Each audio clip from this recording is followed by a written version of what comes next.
Et c'est toi qui nous as provoqués en ce Dieu. Nous élevons le Saint-Esprit à cette assemblée, que c'est lui qui va nous parler de ta part. Le Dieu que le Saint-Esprit nous dise les choses qui viennent de ton trône de grâce et qui parle à chaque personne individuellement, afin que tous nous puissions être enseignés de toi. Nous avons besoin de ta grâce, Seigneur. Et comme tu nous as convoqués particulièrement, tu as une parole particulière pour chacun d'entre nous. Le Dieu que personne n'est pas de séduire, ça cette parole. Merci pour ta grâce. Nous bénissons le Seigneur pour sa grâce. Nous le bénissons parce qu'il nous aime d'un amour particulier. Dieu est bon. Dieu est toujours bon. Amen. Est-ce que nous savons que Dieu est bon? Est-ce que nous savons que Dieu est toujours bon? Et Dieu nous aime d'un amour particulier. Il m'aime, moi. Et Dieu nous bénit. Je voudrais dire que Dieu est bon. Il m'a béni avec une Jeep RAV4. Amen. Et nous bénissons le Seigneur parce qu'il est bon. Il est toujours bon. Quand tu t'accroches à Dieu, il va te bénir, c'est certain. Quand tu t'accroches à Dieu, tu vas constater que Dieu est bon. Amen. Et je nous recommande à tous de nous accrocher à Dieu parce qu'il est bon. Et c'est important. C'était une parenthèse. Dimanche passé, notre bien-aimé, Dieu merci, je voulais dire le révérend Dieu merci, parce que je crois qu'il va le revenir.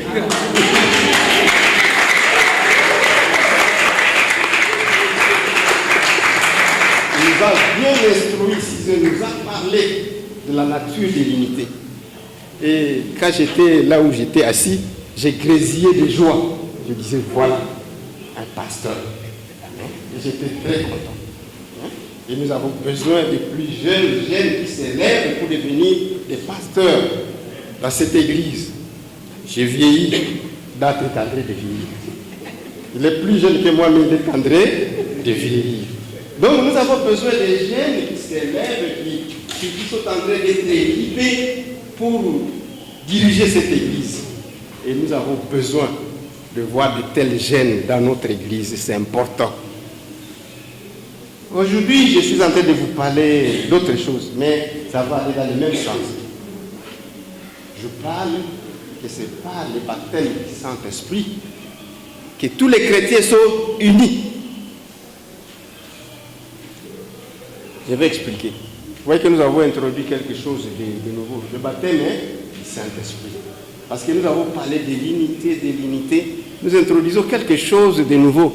Par le baptême du Saint-Esprit que nous sommes unis, que les chrétiens sont unis. Et nous allons lire des passages qui sont à la base de notre exposé de ce jour.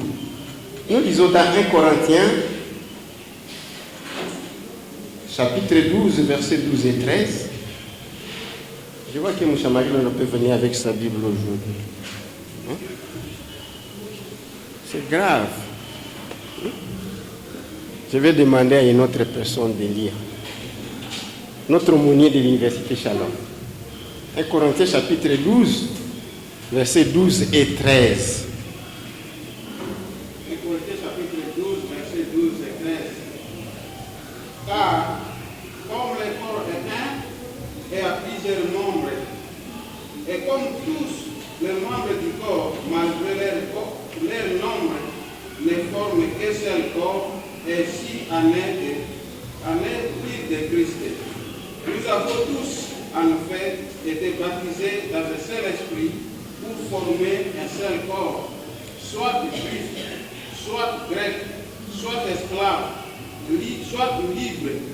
Et nous avons tous été approuvés d'un seul esprit. Amen. Amen. Nous allons demander que les bien-aimés nous lisent le texte d'Éphésiens chapitre 2, versets 11 à 18. Ce sont là des textes importants. Et il faut suivre. Quand vous lisez ces textes, vous êtes en train de vous regarder comme dans un miroir. Et vous êtes en train de vous dire, j'étais comme ça, je suis devenu elle.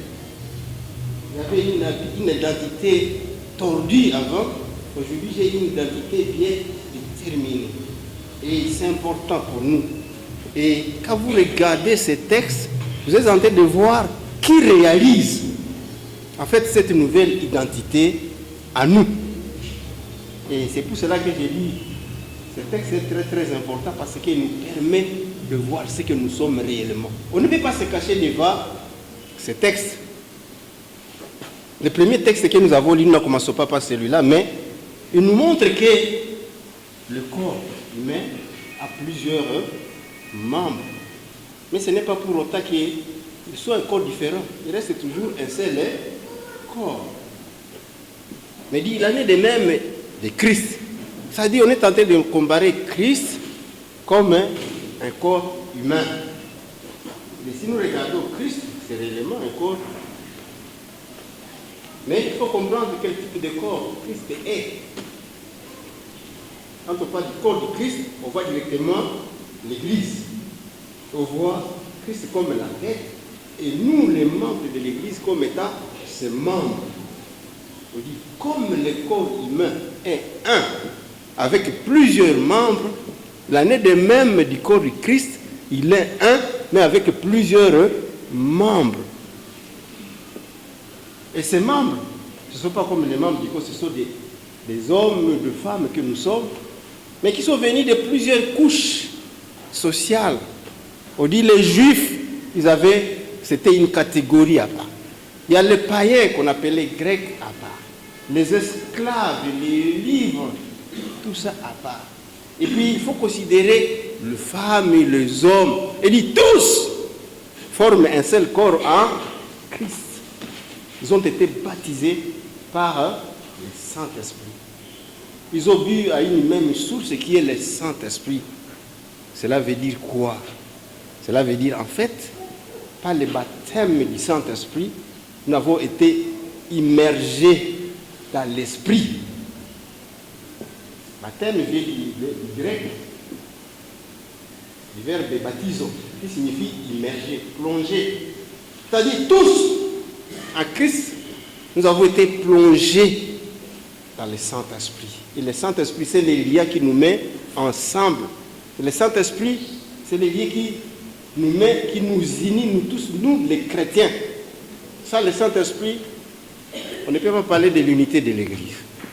C'est le Saint-Esprit qui constitue l'unité de l'Église, puisque nous parlons par le même esprit, nous agissons par le même esprit, nous passons par le même esprit. Si réellement nous sommes des chrétiens.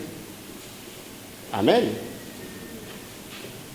Et on dit nous avons bu au même esprit, c'est-à-dire nous avons tous le Saint-Esprit qui habite en nous. Et c'est le Saint-Esprit, normalement, qui doit diriger toutes nos actions, nos passés. Tout ce que nous faisons, ça doit être dicté par le Saint-Esprit qui est à nous. Amen. C'est important. Mais revenons maintenant au deuxième texte. Le deuxième texte nous montre ce que nous étions, mais aussi ce que nous sommes devenus. Quand vous lisez au verset 11e, on dit, souvenez-vous qu'autrefois, vous étiez identifiés comme nos Juifs dans votre corps, appelés ainsi qu'aussi par ceux qui se disent circoncis et qui ne le sont que dans la chair. Souvenez-vous qu'à ce moment-là, vous n'aviez pas de Messie exclut de droit de cité en Israël. On dit souvenez-vous, souvenez-vous, souvenez-vous. Pour dire que, en fait, nous sommes sortis très loin. En fait, en réalité, avec le péché d'Adam, nous étions tous devenus du bois pour l'enfer. Je me fais comprendre. Nous étions tous devenus du bois pour l'enfer. Et si quelqu'un n'a pas Christ dans sa vie, si quelqu'un n'a jamais accepté Jésus-Christ dans sa vie comme Seigneur et Sauveur, sa destination finale, c'est l'enfer. Donc nous avons encore le temps de quitter cette situation. Vous pouvez venir tous les jours dans dans ces cultes. Ici, les dimanches, vous êtes là, vous chantez même dans une chorale, tout ça, même vous pouvez être parmi les gens qui prêchent ici. Mais si vous n'avez jamais reçu Jésus-Christ dans votre vie comme Seigneur et Sauveur, vous êtes du bois pour la faire. C'est-à-dire que vous devez changer de situation. Et c'est important. Et c'est Jésus-Christ qui a changé la donne. Jésus-Christ a donné sa vie pour que nous ayons sa vie. Il a brisé les murs de séparation. Et nous a ramenés ensemble. Ceux qui étaient loin, ceux qui étaient près, il les a amenés ensemble à nous réconcilier avec Dieu. C'est lui qui a apporté la paix. C'est lui qui a ramené. Quand vous lisez ce texte au verset 18, vous allez voir qu'on dit tous, quand nous sommes en Christ, nous avons accès auprès du Père par le même esprit. Tous. Donc il n'y a personne qui peut dire, moi je suis particulier, je suis spécial par rapport aux autres, j'ai une ligne spéciale pour accéder au Père. Ça n'existe pas. Amen. Esclave, libre, riche ou pauvre, femme ou homme, quand nous voulons accéder au Père, c'est par l'Esprit. Il n'y a pas une autre voie. Ce n'est pas l'Esprit. Et si tu n'as pas l'Esprit de Dieu, c'est difficile d'accéder au Père. Amen. Et c'est important pour nous de comprendre cela. Donc ce que nous étions dans une situation de perdition. Mais Jésus-Christ a changé la donne. Il a dit non, je donne ma vie. Il meurt à la croix et par la croix, il a éliminé cette malédiction. Et quand nous l'acceptons comme Seigneur Sauveur, la parole de Dieu nous dit que nous devenons de nouvelles créatures. Amen. Et c'est important pour nous de comprendre cela. Si nous ne comprenons pas cela, nous sommes en train de nous promener, de faire tout pour rien. Nous sommes en train de poursuivre, comme dit Ecclésiaste, du vent. Mais dans notre vie, nous devons nécessairement prendre une position de sécurité. Je l'ai dit toujours. La position de sécurité pour tout homme et pour toute femme, c'est Jésus-Christ dans sa vie comme Seigneur et Sauveur. C'est ça la position de sécurité. Autrement, vous êtes dans une position de perdition éternelle. Amen. Et comment Jésus-Christ réalise cela dans notre vie? C'est ici où l'Esprit de Dieu intervient. L'Esprit de Dieu intervient dans la vie de chacun d'entre nous pour faire de nous des enfants de Dieu, pour faire de nous des participants à la gloire de Dieu. C'est Jésus, c'est le Saint-Esprit qui réalise cela. Et cela, c'est depuis le début. L'Esprit agit dans notre vie depuis Genèse, depuis la création. L'Esprit de Dieu est en train d'agir. Quand nous lisons dans Genèse chapitre 2, nous voyons comment Dieu a créé l'homme. Au chapitre 2, verset 7, il montre clairement comment il a créé l'homme. Il a pris de la boue. Il a façonné la boue. Mais après avoir façonné la boue, après avoir donné une forme à la boue, Dieu a soufflé dans les narines. Et quand vous lisez dans la Bible en hébreu, vous allez constater que les mots utilisés pour souffle, c'est roua. Et roua signifie esprit. C'est-à-dire, Dieu a accordé l'esprit à l'homme. Et cette masse de terre est devenue un être vivant. C'est que nous étions en Adam. Le premier Adam, nous étions des êtres vivants parce que Dieu avait mis le souffle, l'esprit à nous. Mais après, il y a des choses qui sont intervenues. Mais quand Dieu a mis, quand vous lisez la parole de Dieu, dans le chapitre 2, vous allez constater, dans la création, Dieu a créé d'abord l'homme.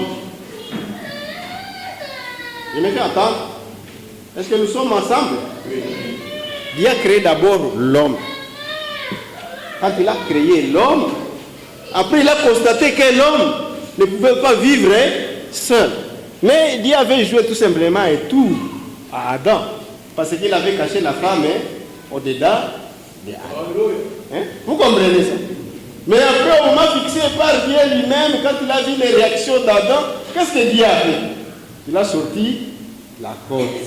Il a formé la femme. Amen. Mais je vous pose la question.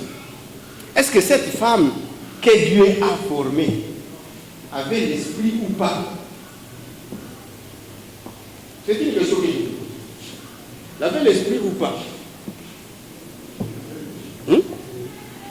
Il avait l'esprit, parce que Adam avait l'esprit. Il avait l'esprit. J'espère que nous comprenons très bien. Je ne vais pas enfoncer très loin, je ne vais pas aller très loin à ce niveau-là. C'est-à-dire, quand Dieu a créé l'homme et la femme, Dieu a mis son esprit dans l'homme et la femme. Le péché est venu, il a dérangé tout. Mais Dieu n'a pas cessé, il a poursuivi son objectif. Il a poursuivi son objectif. Et il a promis le Messie. Et c'est Jésus-Christ qui a opéré toute l'opération pour changer tout. Et Jésus-Christ est venu. Comment est-ce que Jésus-Christ est venu?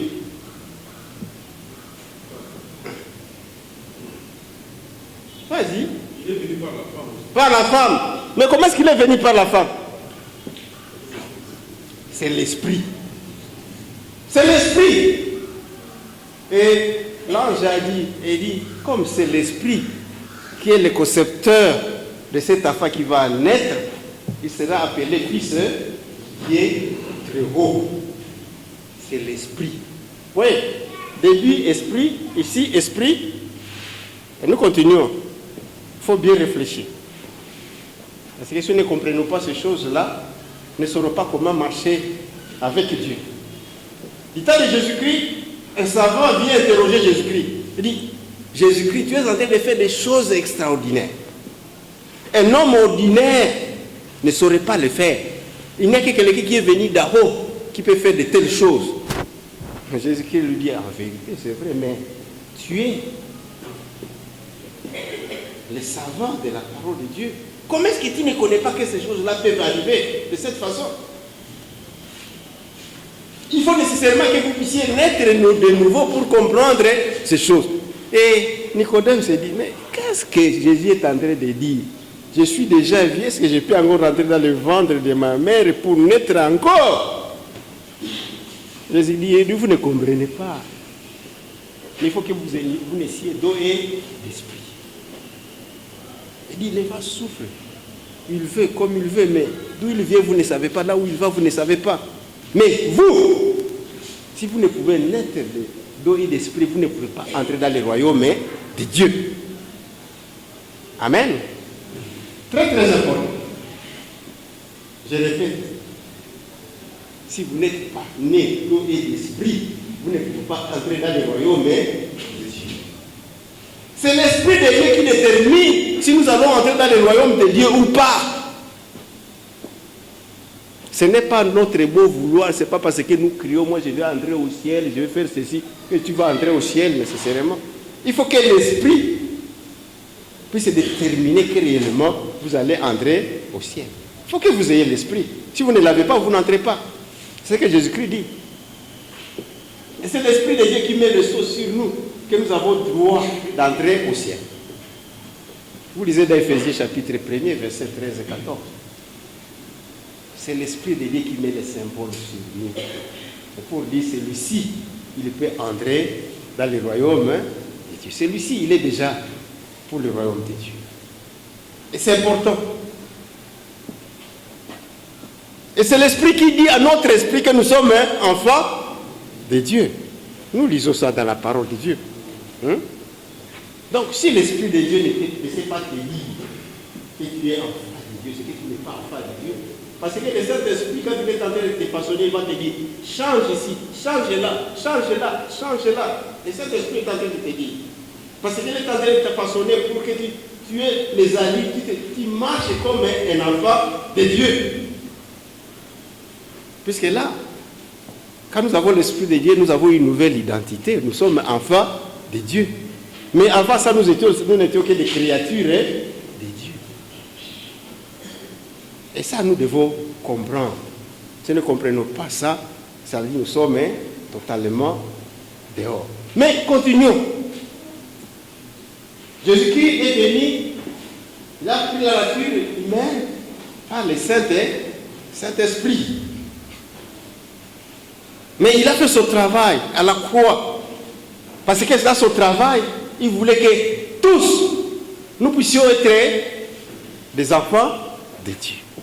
Il sait qu'il avait prédestiné, il devait faire aussi semblable à son Fils. C'est-à-dire nous devons être semblables à Christ. Et Jésus-Christ l'a fait au travers de la croix.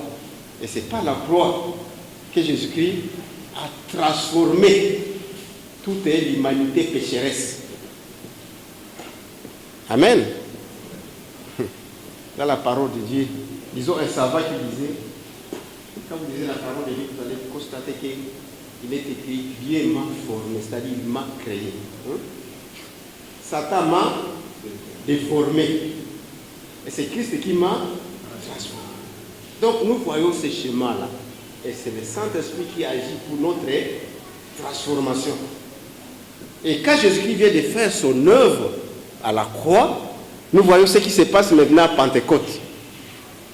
À Pentecôte, quand vous lisez dans Actes chapitre 2, les 4 premiers versets, vous allez constater au premier verset, on dit 120 personnes étaient ensemble dans la chambre haute.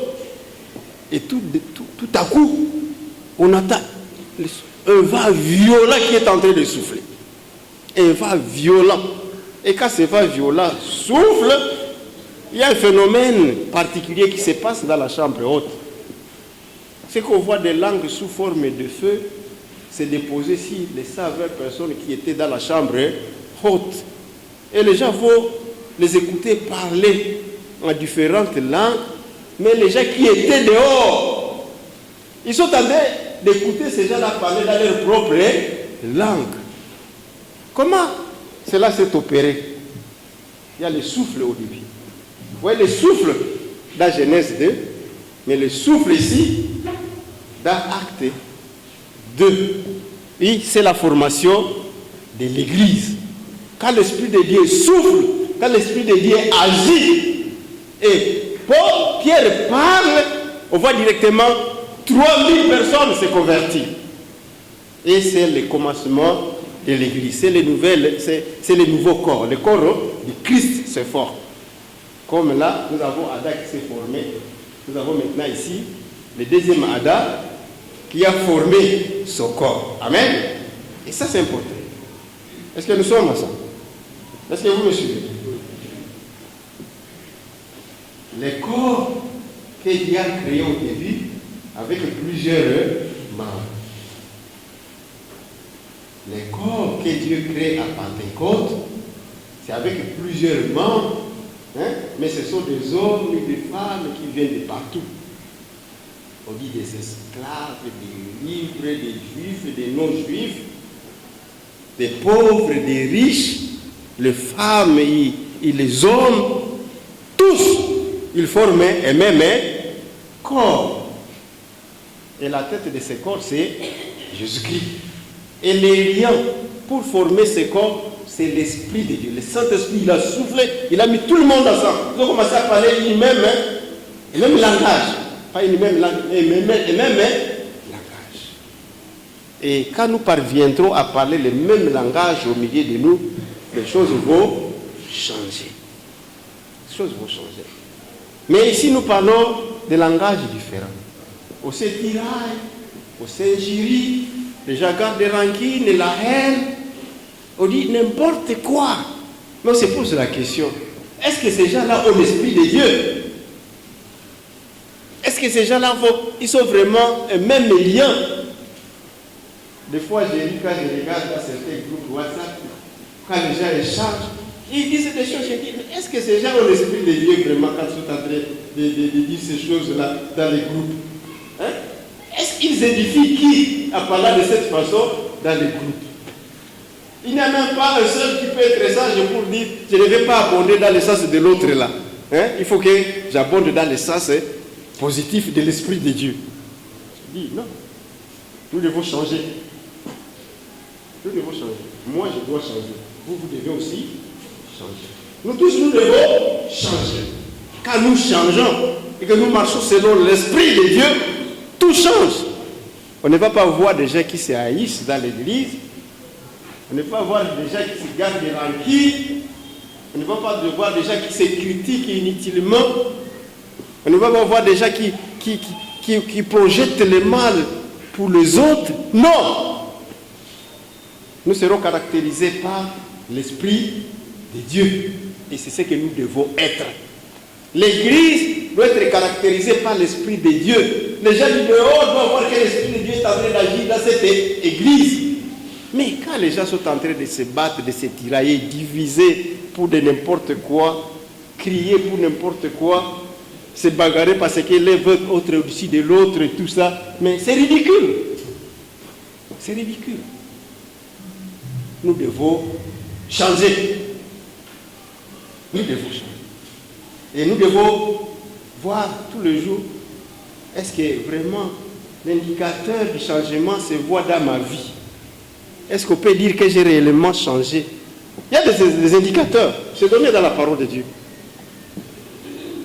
Tous ceux qui sont dirigés par l'Esprit de Dieu marchent selon l'Esprit de Dieu et on voit le fruit de l'Esprit dans leur vie. Amen. Ceux qui sont remplis du Saint-Esprit, ceux qui marchent selon l'Esprit de Dieu, on voit le fruit de l'Esprit dans leur vie. Et le fruit de l'Esprit ici, c'est bien marqué dans Galates chapitre 5, verset 22 à 24.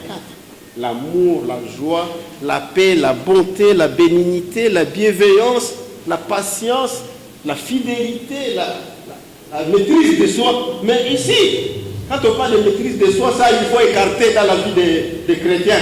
Parce que quand on lui parle de quelque chose qui les blesse, il dit, c'est coup sur coup, moi aussi je vais rendre. Il ne sait même pas se maîtriser. C'est mal. Nous les chrétiens, nous devons apprendre à changer et nous devons apprendre à imiter et à marcher selon l'Esprit. C'est l'Esprit qui doit nous guider dans notre marche. Et chaque jour, le Saint-Esprit doit être en train de nous façonner, de nous transformer, de nous tailler pour détruire ceux qui ne confessent pas Jésus-Christ dans notre vie. Alléluia. Alléluia. Je nous supplie tous. Changeons. Marchons selon l'Esprit. Mais ne cherchons pas à marcher selon les désirs de la chair. Tu cherches à satisfaire ta chair, ton ego, et tu dis n'importe quoi, tu fais du n'importe quoi. Mais marchons selon l'Esprit. Nous allons accomplir la volonté de Dieu. Et c'est ça ce que le Seigneur nous demande. Si nous voulons réellement être une église où tous nous sommes unis, où on voit que tous nous avons été baptisés du Saint-Esprit, nous devons marcher selon l'Esprit. Pas autrement. Ce que nous faisons d'autres qui n'est pas selon l'Esprit vient du diable. Alors vous devez choisir. Marcher selon le diable ou bien marcher selon l'Esprit. Je pense que nous tous, nous devons prendre une décision. Les crocs à jambes doivent cesser dans l'église. Les chichichis doivent cesser dans l'église. Nous devons tous marcher selon l'Esprit. Les indicateurs sont clairs. L'amour, la joie, la paix, la bonté, la bénignité, la bienveillance, la patience. Ça, ce sont des indicateurs. Et si ces indicateurs ne les voient pas dans notre vie, c'est que nous sommes totalement à côté. Et nous devons changer. Ma prière est que tous dans cette église, nous puissions prendre cette décision de changer. Non pas de pointer les autres. Il faut que tu te pointes. Tu dis, moi, il y a ça qui ne marche pas dans ma vie. Je dois changer ceci dans ma vie. Il ne faut pas toujours pointer les autres. D'ailleurs, quand tu pointes les autres, combien de doigts se tourner vers toi? 4. Donc, prenons cette décision. Que tous, quand nous partons, que les gens sentent, que les gens voient, ou que nous puissions nous retrouver, que ces gens-là, cet homme, cette femme qui est passée au milieu de nous, il est ou elle est réellement baptisé du Saint-Esprit. C'est une personne dirigée par le Saint-Esprit. Ce n'est pas n'importe qui. Voilà une personne que je dois imiter dans ma vie. Voilà une personne auprès de laquelle je vais trouver chercher un conseil. Parce que c'est une personne dirigée par l'Esprit de Dieu. C'est une personne qui me dit des choses qui viennent du trône de la grâce de Dieu. C'est ce que nous devons chercher dans notre vie. Qu'est-ce que j'ai dit? J'ai dit, nous étions dans une position donnée. Une position donnée, nous étions du bois destiné pour la faire. On ne nous comptait même pas. Mais Jésus-Christ est venu. Il a changé la donne. Il a donné sa vie pour que nous ayons la vie. Il a brisé les lits de séparation. Et nous a montré, il dit, voici comment vous devez vivre. Et il a donné l'esprit. Puis avant qu'il ne parte, il a dit à ses disciples, ne partez pas d'ici avant que je ne vous ai envoyé celui que le Père a promis. Il a envoyé son esprit aux disciples. Et cet esprit est déjà sur la terre. Il est là au milieu de nous. Il est en nous. Mais, pour que nous puissions réaliser les bénéfices du Saint-Esprit dans notre vie, nous devons marcher et vivre selon l'Esprit. Amen. Nous allons prier. Je demande à chacun d'entre nous d'examiner sa vie.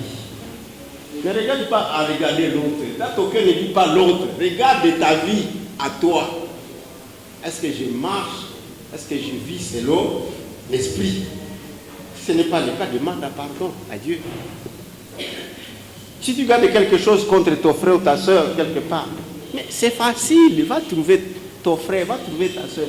Pardonne-moi, parce que je t'avais déjà tué dans mon cœur, mais le Saint-Esprit m'a dit que tu as de la place dans ma vie, puisque nous sommes membres d'un même corps. Demande simplement pardon.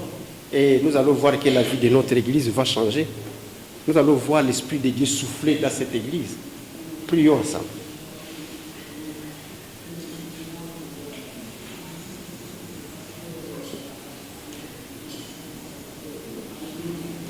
Seigneur, notre Dieu, nous te bénissons pour ta grâce. Te bénissons pour tes refaits. Te bénissons parce que tu es notre Dieu. Ce n'est pas en vain que tu as suscité cet âme dans le cœur de tous ces serviteurs.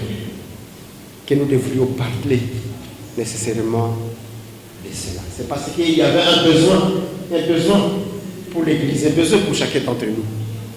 Mais si Seigneur de continuer à nous façonner, à nous parler par ton Saint-Esprit, afin que Seigneur nous puissions réellement changer, devenir des hommes et des femmes remplis du Saint-Esprit, des hommes et des femmes dirigés par le Saint-Esprit, des hommes et des femmes qui vivent selon l'Esprit, qui suivent les techniques du Saint-Esprit pour agir dans leur vie.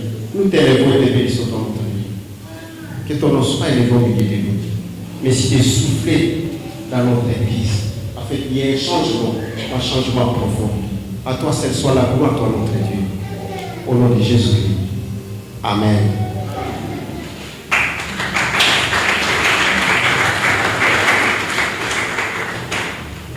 Amen.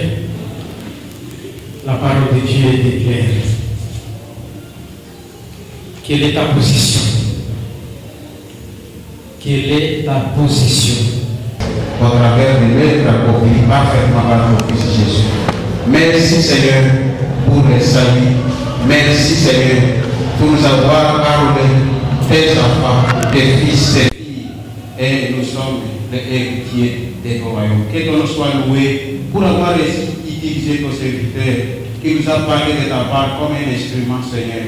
Il nous a rappelé cette leçon combien importante que nous devons vivre et marcher selon l'esprit, parce que le corps est en train de nous déformer, mais toi, Jésus, tu nous transformes.